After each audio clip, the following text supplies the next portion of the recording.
અત્યારે સૌથી વધુ છૂટાછેડા એટલા માટે જ થાય છે, લગભગ છૂટાછેડાનું મોટું કારણ છે ને એ પ્રી વેડિંગમાં બાંધણ વખતે થયું હતું. મારે પીળું ગાઉન નહોતું પહેરવું તોય મને એણે પહેરાયું. અને ઓલો ફોટોગ્રાફર એમ કે ગાઉન પકડી લ્યો ને ભાઈ 3 વખત પકડ્યા પછી ધડ દઈને હેઠું મૂકે, બધાય વચ્ચે તું મને ખીજાણો. લગ્ન છે એ બે વ્યક્તિ વચ્ચેનો સાવ અંગત બાબત છે. મોટા લગ્ન કરો એટલે લગ્ન ચાલે એવા કોઈ નિયમ નથી.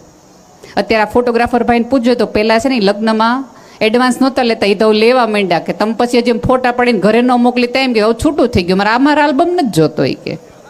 એટલે એ લોકો પહેલે જ પૈસા લઈ લે. પૂછો લ્યો ને કે આ કાંઈ નક્કી નહીં. એટલાય રાધર વેબ સિરીઝ ચાલે જ ને એટલાય લગ્ન નથી હાલતા, એમાંય સિઝન 2, 3, 4 આવે છે. થોડુંક દીકરીઓને શું સહન કરવું ને શું ન કરવું એ સમજાવો, અને દીકરાને સમજાવો કે શિક્ષિત દીકરાની વહુ લાવો છો તો એની સાથે કેવો વ્યવહાર કરવો. તમે પૂરી સન્માનથી અને સભાનતાથી સામેવાળા પાત્રને કહો કે રિયલ ડાયમંડ કે સોનાની બંગડી હું મારા પગારમાંથી લઈ લઈશ, પણ જાહેરમાં અપમાન નહીં ચલાવું. આ નહીં થાય. પણ વસ્તુની ડિમાન્ડ કરશો ને તો સામે પાછી એ વસ્તુ જ આવશે, સન્માન નહીં આવે. દુકાનમાં જાઓ ને તો છેતરાઈને જવાનું હોય. સંબંધમાં સમજદાર બનાય, દુકાનદાર ન બનાય, તો સંબંધો લાંબા ચાલે. થોડી લગ્નમાં સાદાઈ રાખો સાહેબ. તમારા લગ્નના ભભકા જોઈ કેટલી તમારી આજુબાજુની મામા માસી કુટુંબની દીકરીઓ ને સતત એક મગજમાં એક કણસ રહી જાય કે મારા બાપને ત્યાં આવું નથી એટલે મારા લગ્ન આવા નહીં થાય, આવું નહીં થાય. એવા લગ્ન કરો કે તમારા લગ્નના એવા બેફામ ખર્ચામાં તમારા કુટુંબની 4-5 દુબળા બાપની દીકરીઓ પરણી જાય અને એની આતરડી ઠરે ને તો તમારી દીકરીનું ટકી જાય. અને સાહેબ 5,000ની સાડી પહેરવા મજા નથી આવતી, પણ તમારી દીધેલી સાડી કોક છોકરી પહેરીને થનગનતી હોય ને જોઈને જે મજા આવે ને બીજી એકેયમાં ન આવે. એ સાડીનું ગુલાબીપણું તમારા મોઢા ઉપર દેખાવ. તમે શિક્ષિત હો, તમે કેળવણીકાર હો, તમે ભણેલ ગણેલ હો, એની પહેલી નિશાની એ છે કે તમારા આજુબાજુની સ્ત્રીને તમે સુખી કરતા હોવા જોઈએ. તમને ખબર હોવી જોઈએ કે મારી દેરાણીને આ તકલીફ, મારી નણંદને આ તકલીફ, મારી જેઠાણીને આ તકલીફ, મારી સાસુને આ મૂંઝવણ. તમને આ કાંઈ ન દેખાય ને એટલું તમને. આપણે તો એવું છે કે બધી મોટી મોટી વાતો કરવાની, મધર ટેરેસાની વાતો કરવાની, ઇન્દિરા ગાંધીની વાતો કરવાની, લક્ષ્મીબાઈની વાત કરવાની. હવે દિવાલેથી કૂદકા મારવાની જરૂર નથી. ઘરમાં જે સ્ત્રી કૂદકા મારી રહી છે ને એને પડખો આપવાની, ને થોડીક હાથ આપવાની જરૂર છે. એટલું કરો. મારો સમય થોડો વધુ થઈ ગયો છે કારણ કે મારે ઘણા બધા ટોપિકને લેવાતા. ગરમી જે અત્યારે તમને અનુભવાય છે એના કરતાં પણ વધુ ઉકાળાવાળો સમય આવી રહ્યો છે. પરસેવો વળશે તો લૂછવી શકાશે, પણ અંદર જે બળતરા થશે ને, તમારા સંતાનને જોઈને, તમારા સમાજને જોઈને, તમારા સમાજને બગડતા જોઈને, એ મૂંઝારાને, એ બળતરાને જગતનું એક પણ એસી નહીં બચાવી શકે. ધર્મ છે ને એ રેફ્રિજરેટર છે જે તમને બગડતા અટકાવે, તમને રોકે. સાચા ધર્મની પરખ કરો. હું જરાય એવું નથી કહેતી કે તમે લગ્નમાં કાંઈ ન કરો, હાવ સાદગીથી ખાદીની સાડીમાં કરો. ના, બધા જ અરમાનો પૂરા કરો. પણ અમુક જે આમ દેખાડી દેવા હાટું જે કરો છો, ગામને રાજી કરવા, અને તમે જેને દેખાડી દેવા માટે કરો ને એ જમતી વખતે જ કહી દે દાળમાં કાંઈ લઈ લેવાનું હતું. વિવેક વગરનો વરો છે ને તો વરવો લાગે. એના કરતાં બે મોઢે સરસ રીતે મીઠાશથી બોલાવો ને તો દીકરા દીકરીઓને આવવું ગમે, અજાણ્યાને આવવું ગમે. છેલ્લી વાત કહીને મારી વાત પૂરી કરું. અત્યારે બધા ભારતમાં 2 જ વ્યક્તિઓની વાત થાય છે, કાં સીતાપતિની કાં નીતાપતિની, 2ની જ વાત થાય છે. હમણાં અંબાણીના લગ્નમાં તમે એક દ્રશ્ય જોયું હશે કે અનંત અને રાધિકાના લગ્નની વખતે એમણે આખા ગામના મેર, રબારી, એના બધા અલગ અલગ એમના જે જામનગરના હોય એ લોકોને જમવા બોલાવ્યા હતા.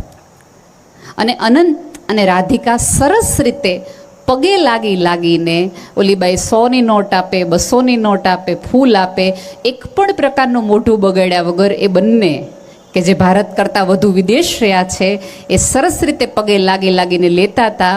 ઓલી વૃદ્ધ ડોશીઓ દુખણા લે તો રાધિકાના વાળ ખરાબ થતા હતા ત્યારે એકેય આજુબાજુવાળા એમ નહોતા કહેતા રહેવા દે, જોઈએ ને હેરસ્ટાઈલ ખરાબ થઈ જશે. અત્યારે તો અખંડ સૌભાગ્યવતી કેવા જાય તેમ હાથ ન લગાડતા. તમે જેને જેવું જીવવા માંગો છો ને કેટલું સાદગી ભર્યું જીવે છે જુઓ. એના સંતાનો સરસ રીતે પગે લાગે છે, એ સરસ રીતે જય શ્રી કૃષ્ણ બોલતા હતા, બીજું આપવું સરસ રીતે ગુજરાતીમાં વાત કરતા હતા. આપણે તો ગાય કહેતા છોકરાને તમાચો મારી દે, કીધું ને કાવ કહેવાનું.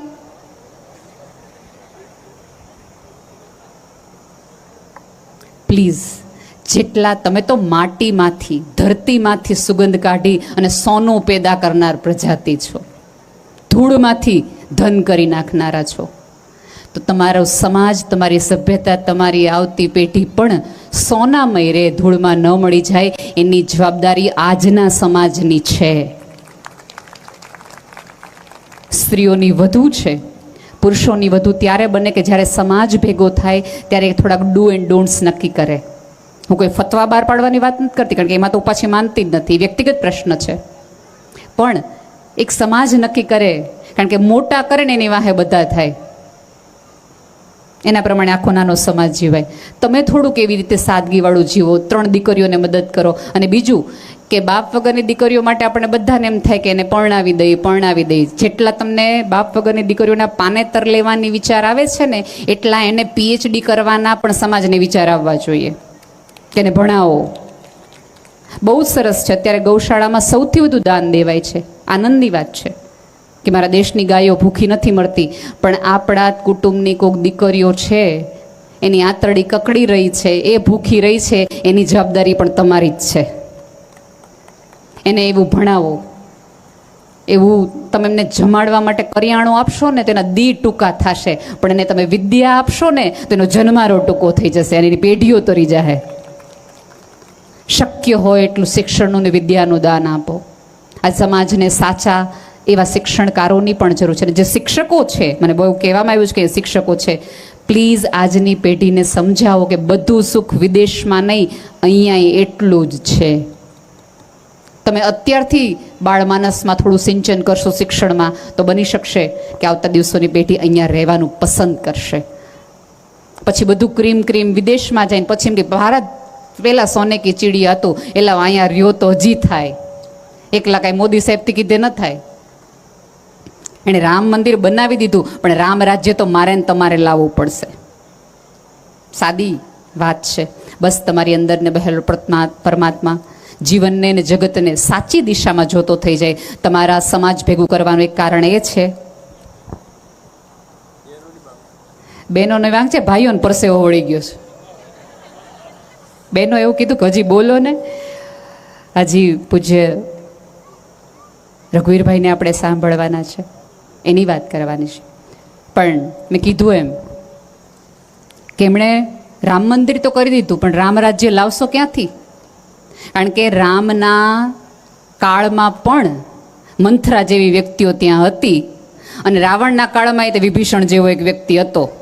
કોઈના હોવાથી કોઈ બદલાઈ જતું હતું તો ત્યાં દુર્ઘટના ન થઈ હોત. તમે કોની બાજુમાં કોની પડખે છો ને એનાથી થોડો ઘણો તો ફેર પડે.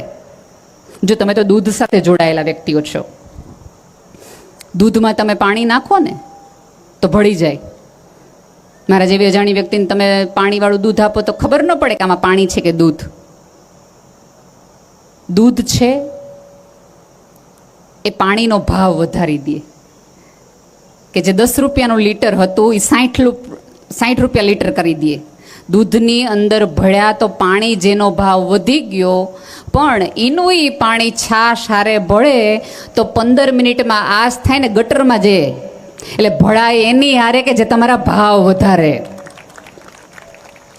એની આજુબાજુમાં રહ્યો, એની પડખે રહ્યો કે જે તમારી કિંમત વધારી દે. પણ આપણી તકલીફ એ છે કે આપણને એટલું બધું જાગ જમાડનું, એટલું બધું બહારનું મહત્વની આકર્ષણ એટલું બધું હોય, વિદેશ વિદેશ વિદેશ વિદેશ વિદેશ વિદેશ.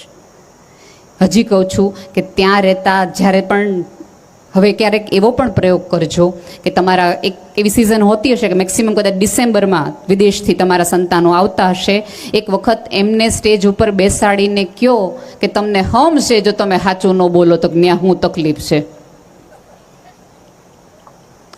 આ તકલીફ સહન કરવાની તૈયારી હોય તો બેટા તમે જજો. આ મહેનત કરવાની ખરેખર એ લોકો અનહદ મહેનત કરે છે. 12 કલાક 16 કલાક કામ કરે, ઘરે આવીને રસોઈ કરે. મેં તો ત્યાંની બધી બહેનોને કીધું, મેં તો અમે તો રસોઈ કરતા જ નથી, અમારા ઝોમેટોવાળા કેવાય એ અમારા મામાના દીકરાઓ એમ આવીને અમને ઘરે રસોઈ દઈ જાય છે. આટલું બધું કોણ માથાકૂટ કરે?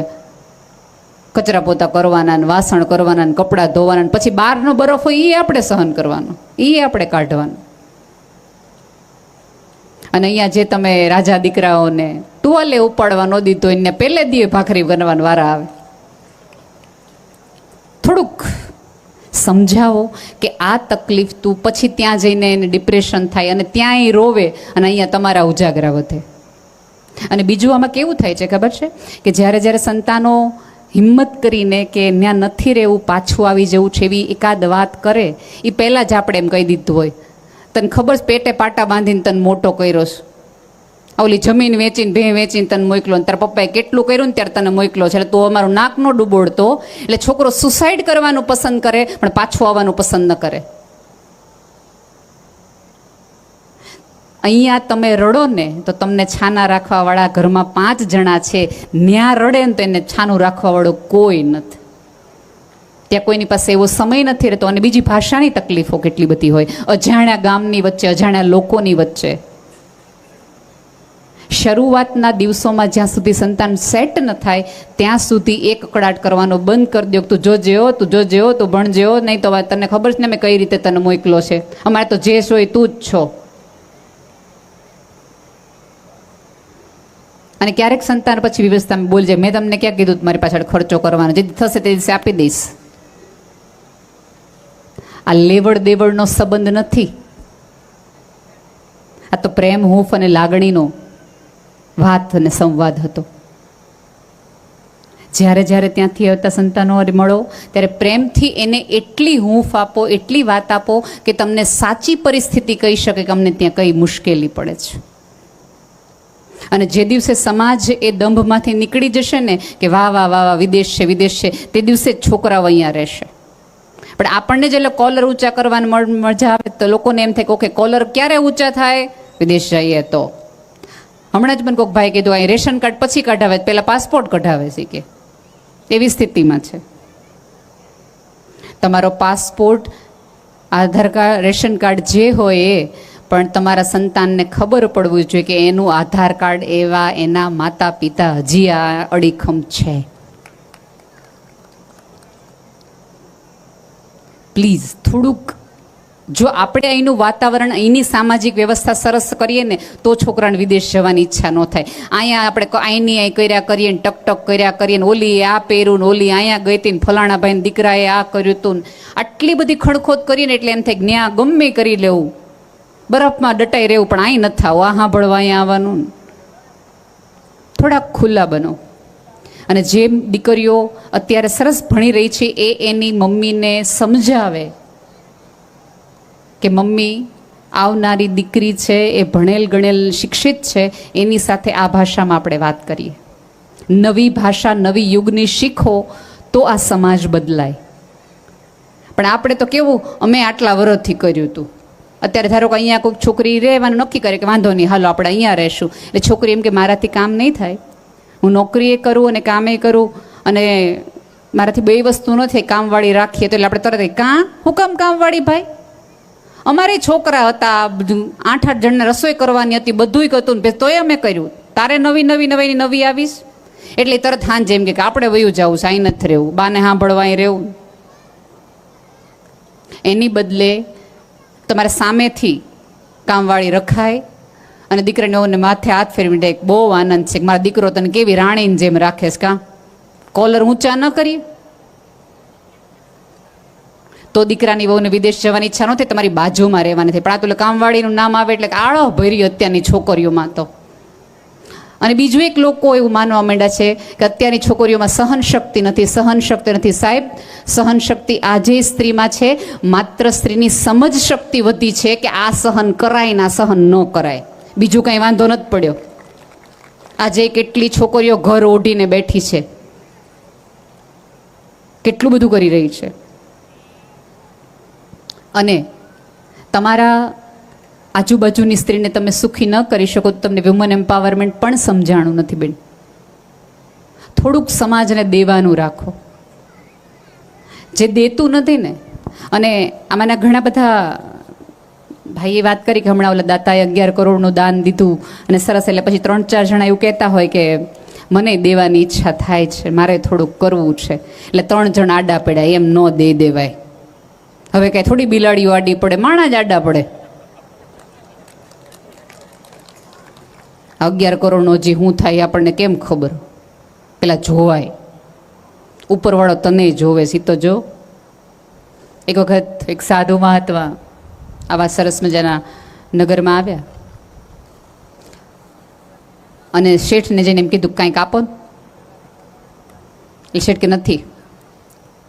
બીજે દિવસે ભિક્ષામ દેહી કરીને આવી કે કાં પાણી તો પાવ, કાલ જમવાનું નથી દીધું. એ કે પાણી એ નથી. ધૂતકારી નાખ્યા. ત્રીજે દિવસે જાય છે. એ કે પાણી ન આપો તો કાંઈ નહીં, ઓલો કોથળો તમારા ઘરમાં ફાટલો પડ્યો છે એ આપો, બેહવા થાય ટાઈટ છે તો. એ કે નથી દેવું એટલે નથી દેવું, ના પડીને. ચોથે દિવસે એ જ સમયે જાય છે ઓલો સાધુ માગવા માટે, કંઈક આપો ને. ઓલો ના પાડવા જાય છે ત્યારે સાધુ જોવે છે કે વેપારીનો દીકરો જોવે છે. અને એ મારા દેશનો સાધુ એવું ઈચ્છતો હતો કે ના પાડવાની પરંપરા આવતી પેઢીમાં ન આપે ને, એટલે સીધું એમ કહે છે કે એક કામ કરો, આજ મને ચપટી ધૂળ દ્યો, હું આશીર્વાદ દઈશ તમને. એટલે શેઠ તો રાજી થઈ ગયા. ચપટી ધૂળે જો સ્વર્ગ મળતું હોય દીધી, મુઠ્ઠી ભરીને દીધી. એટલે આમ કરીને એણે તુંબડામાં ધૂળ નાખી અને કીધું કે આ ધૂળથી તમારું શું વળશે? એટલે ઓલા સાધુ ધૂળ હંકરતા કે મારું તો કાંઈ નહીં વળે, પણ તારા હાથ તો વળશે, એ હાટું તને આમ કરવા દીધા છે. એટલે કોકના વળતા હોય ને તો આડા નો આપવા, પીઠ થાબડવી કે વાહ દોસ્ત, દીધા છે તો સવાયા કરીને આપશે.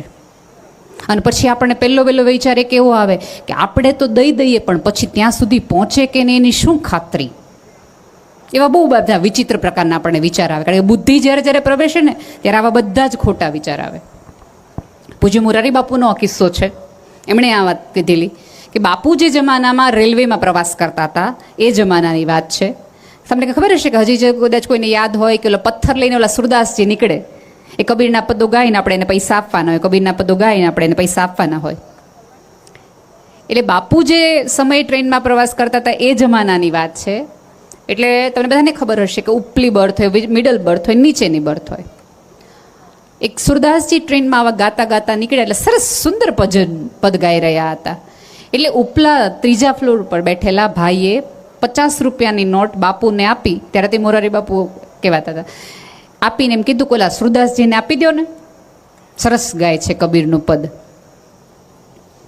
એટલે બાપુએ પેલા સુરદાસજીને આપી અને ઓલું સરસ બ્રેલથી વાંચીને ખબર પડી કે ઓહો 50ની નોટ છે, આખા દીનો વકરો આપણે થઈ ગયો છે. એટલે એ જમાનામાં 50ની નોટ.